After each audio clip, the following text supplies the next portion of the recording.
Hello, magandang hapon sa inyong lahat. So, talakay muna tayo ng mga viral posts bago tayo mapunta dun sa mga contractors. So, unahin natin itong post na to. Ang dami nag-forward sa akin ito eh. Ano ba ito? Napanood nyo na ito malamang ano? Oh. Shit ka! Ayun, counterflow na yan, Double, solid line, no? Sige! Galaw! Yan mo, iyakin ka pala eh.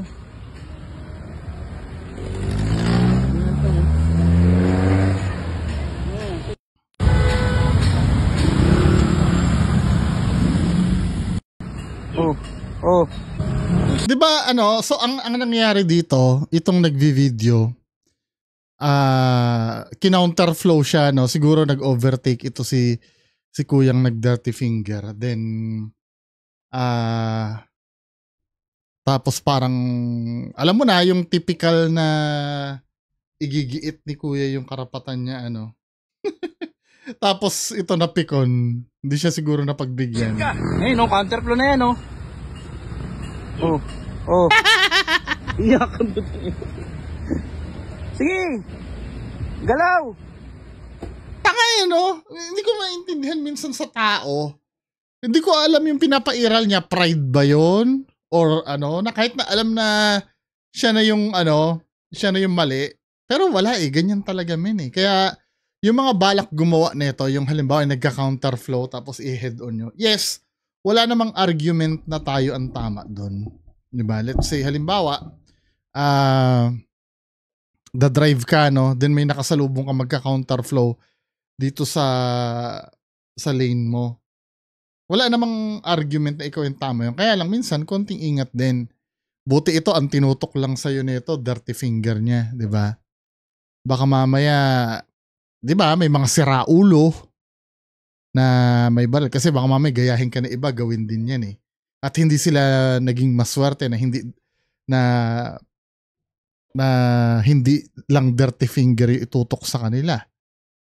Baka mamaya, di ba, baril na. Ingat din konti. Pero kung sa patamaan, sa tama syempre itong nasa tamang linya. Kasi double solid to eh. Talagang bawal ito, di ba, na mag-overtake pag ganyan.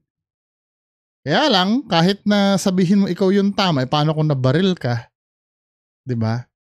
Hindi ka naman pwedeng buhayin ng argument na ikaw ang tama sa kalsada. Kaya konting ingat pa rin. Di ba? Siguro pagka halimbawa ganito, no? Pag may siraulong ganito. Shit ka! Ayun, counterflow na yan, Paglampas na ganyan, wag mo nang itaunt. Sometimes sinataunt, sige, bumaba ka. Wag nang ganun. Hayaan mo na siya. Siyempre, mapipiko niya. Siraulo yan eh, di ba? Mapipiko niyan, baka babain ka. Buti sige. Hindi niya tinuloy. Who knows, baka may dalang baril yan or hindi natin masabi, di ba?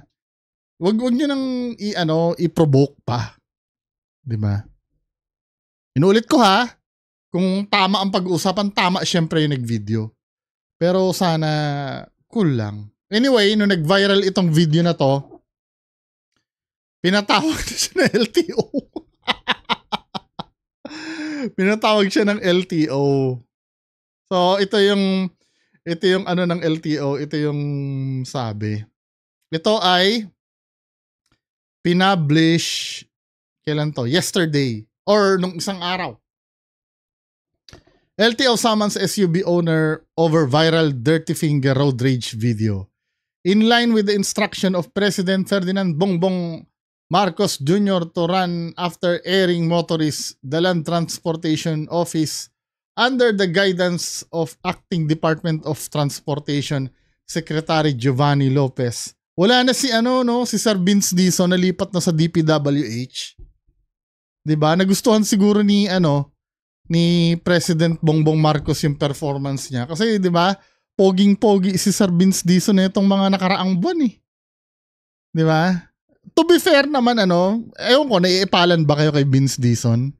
To be fair naman kasi, yung pagka-epal niya or yung pagiging mabenta niya sa media, hindi niya naman binibidyo yung sarili niya. Media yung nakakachamba sa kanya. 'Di ba? Wala naman ako masabi doon. Very good naman sa akin 'yon. Unlike yung mga iba, 'di ba, binibidyo nila ang sarili niya, 'di ba? Yun talaga media yung nakaka-capture. To be fair naman, I don't know, may nakikita ba kayo masama kay kay Secretary Vince Dizon? Comment nyo sa baba. Ako medyo okay lang naman. Or okay naman talaga. Walang problema sa akin. Nilipat siya sa DPWH eh. Anyway, di ba sinomon daw yung registered owner of a sports utility vehicle whose driver was seen in a viral video making a dirty hand gesture on a fellow motorist. LTO Chief Assistant Secretary Attorney Vigor Mendoza II said that the registered owner was already issued with a show cause order that will pave the way to establish whether or not he was the one driving the car at the time of the incident. Registered owner is from Quezon City. Taga Quezon City. And it's not immediately clear if he is the one in the viral video engaged in a road rage. In the video that went viral on Facebook, the vehicle was seen counterflowing on a solid double yellow lane. Ito yung napansin natin kanina, no? The driver of the SUV then got mad after a motorist appeared to have blocked his path. Siya pa yung nagalit. The driver was then seen angrily confronting the motorist before making a bad hand gesture. Yung ganon. ASEC Mendoza said LTO investigators were able to identify the owner after the license plate was seen in the viral video. Verification from the LTO database disclosed that the motor vehicle was last registered on February 22, 2022. Yari ka boy. Diba? At hindi na-renew daw. In violation of the compulsory registration requirement. Sumakit pa ang ulo. Alam ko penalty niyan, di ba? Unregistered is 10,000 pesos ba? Correct me if I'm wrong ha. Sa motor kasi ganun eh. Same lang ba sila ng ng four wheels? Tinatamad ako mag-research eh. Sige, tingnan natin. Ano ba yung niyan? Violation. Fine. LTO not registered. Tingnan natin yung fine. 10,000 nga. If caught driving a motor vehicle with LTO not registered, you will face 10,000 and impoundment of the vehicle until proper registration. I-impound pati, no? 'Di ba? Hangga't hindi na i-release yung sasakyan mo after mo mag-register. 10,000 din 'yun, 'di ba?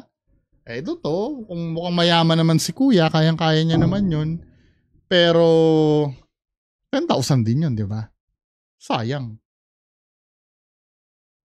Kaya, sometimes, yung mga ganitong sitwasyon, lalo na kung ikaw ang mali, wag ka nang umepal, men. Or, magpaka-humble ka na lang. Ikaw ang mali eh. Mas maganda pa siguro makitang kakamot-kamot ka eh. Palalampasin ka na lang siguro. Pero, syempre, mataas ang pride mo. Ngayon, pagdusahan mo ngayon yung Next! Ayun ko, natalakay na ba natin to? Yung si Katrina daw, di umano, best friend of Jella Alonte breaks her silence on the criticisms. Yung iba ang nakikitax namin, tambay lang at umaasa sa magulang. Ako yung mas nasasaktan. Grabe Kung di ba naman tanga-tanga, di ba, yung mga tambay na sinasabi mo, bumibili ng alak yan, pag bumili yan, nagbabayad pa rin ng tax yan. Actually, di ba, mataas na ang buwis ngayon ng alak at sigarilyo na preferred product ng mga tambay. Ibig sabihin, taxpayer din yung mga yan. Tapos may argument, no? Saan sila kukuha ng pambili? Di sa nanay din nila. Di hindi rin sila nagbayad ng tax, yung mga hiningan din nila. Hindi Ganito yan The fact na binigay sa kanila yung pera at sila yung nagdesisyon kung saan nila gagastusin yon, sila pa rin yung may dahilan kung bakit sila nakapagbayad ng tax nung binili nila. It doesn't matter kung yung pera na yun ay kinupit nila or inano nila. Sila yung dahilan kung bakit nabayaran yung tax. Di ba? Minsan kailangan din, hindi ko alam kung nag-aaral ba ito. Hindi ko naman pwede sabihin tanga, pero 'di ba? Alam naman natin may kaya, pero yung mga simpleng bagay na ganyan dapat alam Kayo pa nga yung mga gastador, hindi nyo ba nakikita sa bill ng restaurant nyo na may VAT doon? Ano ba? Diyos ko naman itong mga to. Yung mga pabili-bili nyo ng mga luxury items nyo. 'Di ba? Lalo na dito sa Pilipinas, sa plane tickets nyo. Meron yan 'Di ba? Sa pagpapagas nyo sa sa mga luxury vehicles nyo, meron tax Hindi nyo ba na yon? Nakikita para sabihin nyo na nakikitax namin? Kahit nga yung bata na 'di ba? Nabigyan ng pamasko. Pag ibinili niya ng laruan sa Toys R Us yan o sa Toy Kingdom, makikita mo sa resibo yung VAT ng pinagbilhan ng bata Ano ba naman ito? Mga men. Ay, Diyos ko. Mga nepo babies na to. Next. Ay, ito. Naalala nyo to issue na to? May talakayan dito So, ito. Sino ba ito? Anong name nito? Basta to parang anak yata to ng isang contractor ba or politician o kung sino man. Mamaya babasahin natin. I-refresh ko lang yung memory nyo. Feeling ko mas mura dito. Talaga? 500. Ito 500K. 500? Yeah. Sure na yun. Sure na. Okay. Tililing. Ang dami naming natira guys. Guess the bill. Na natin naubos. Guess.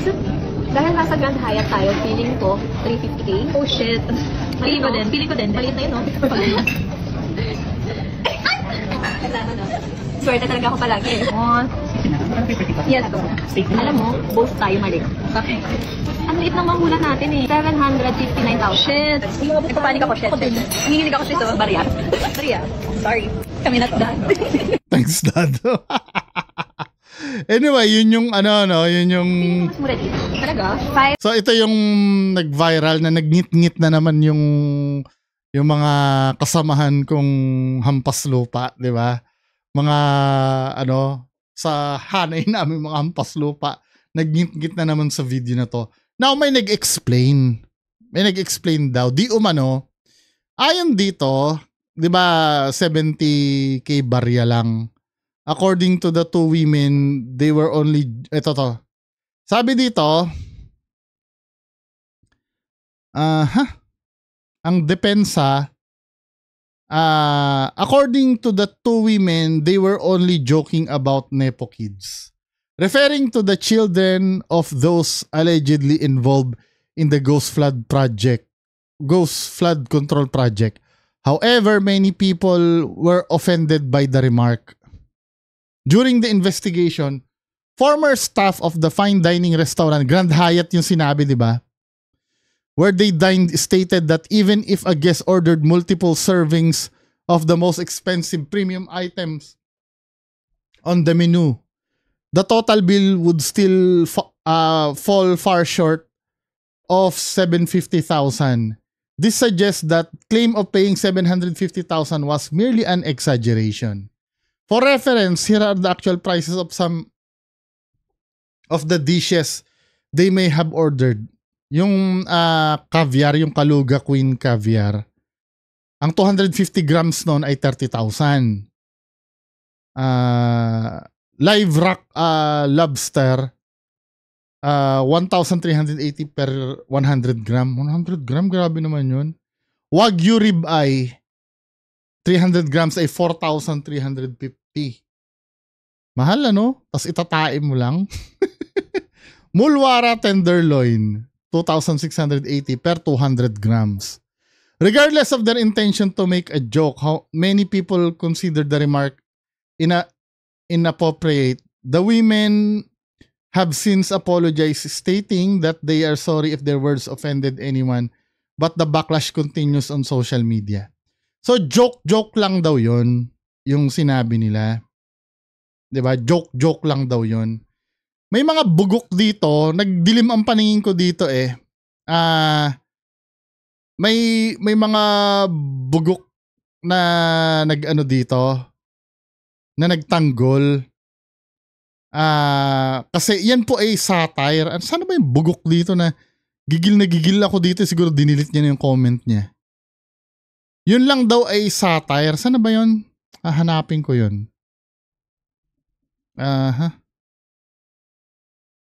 All comments.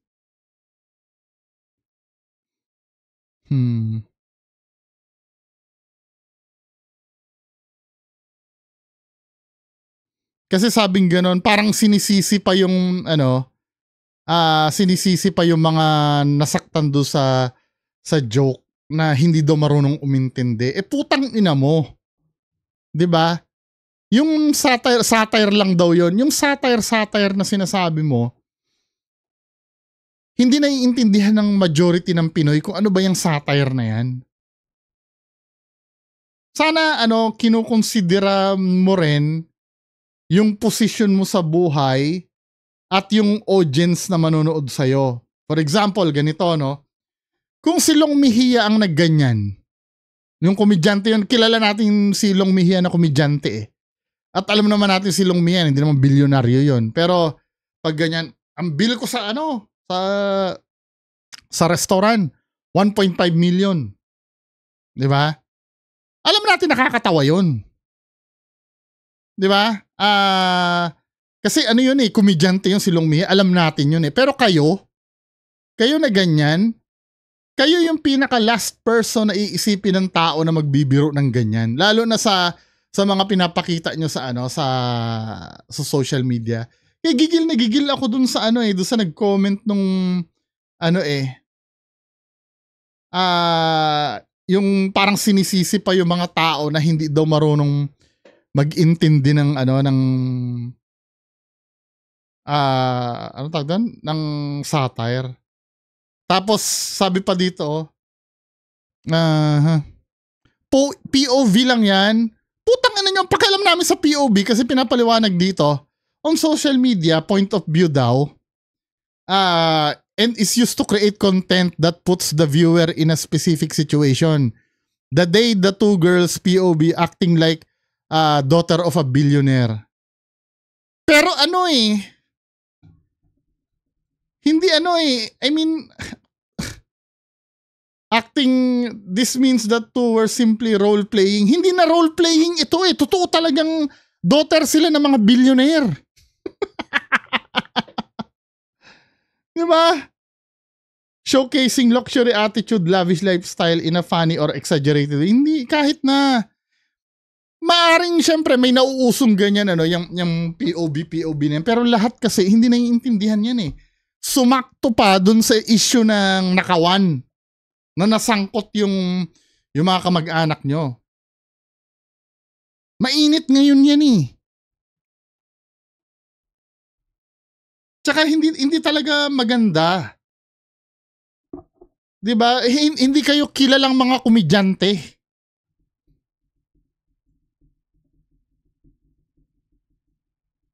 'Di ba?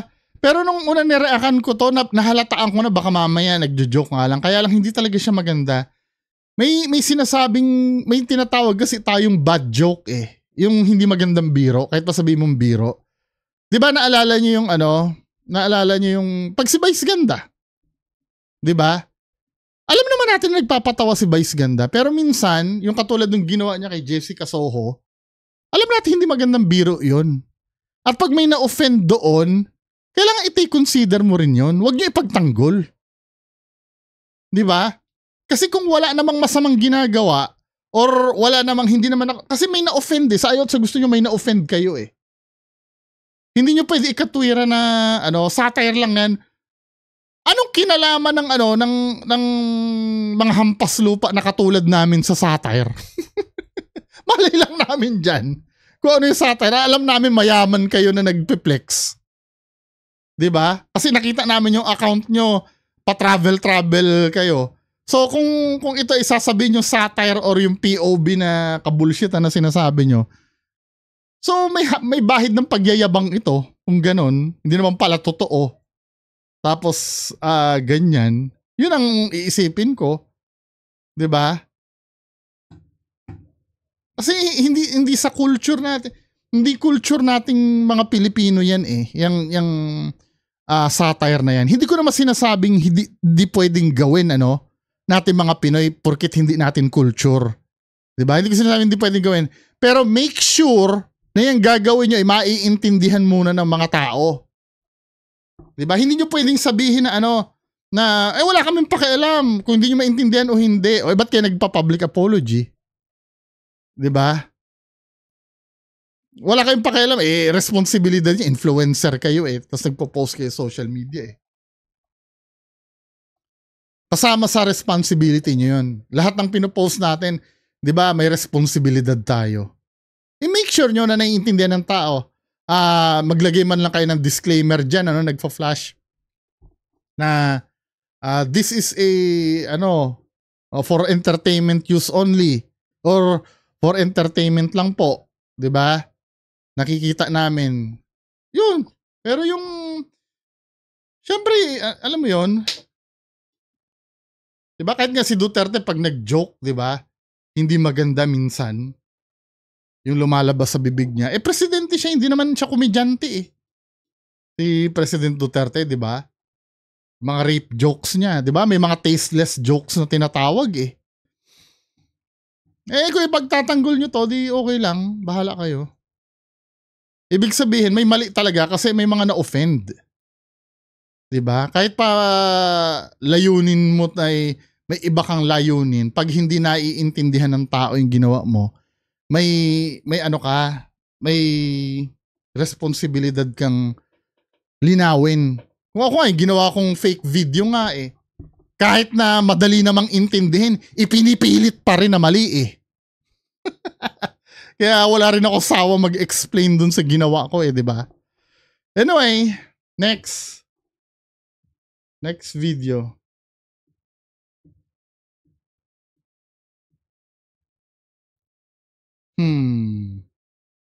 Sino to? Si Marasigan. Katulad nito, My dad is purely insane. Kanya to, not mine. He has 5 na ganyan, iba-iba. Ito yung yung mahal na relo, 'di ba? Magkano yan isa? 16 million or 25 million ang halaga nung isa. 5 yung ganyan. Nang relo na ganyan. My dad is insane. Ba't kailangan ipagyabang nyo yung ganyan, no? No? Parang, ano ba yung nakukuha? Nakakakuha ba kayo na respect sa ganyan? Hindi, nakakurious ako. Gusto ko maintindihan. Let's say, sabihin natin, ayokong sabihin na ito ay galing kurakot. 'Di ba? Let's say, let's say, na totoo naman na galing sa magandang trabaho nyo nakuha, yung 5 ganyan ng tatay mo na tigta 25 million na isang relo. Granting, no?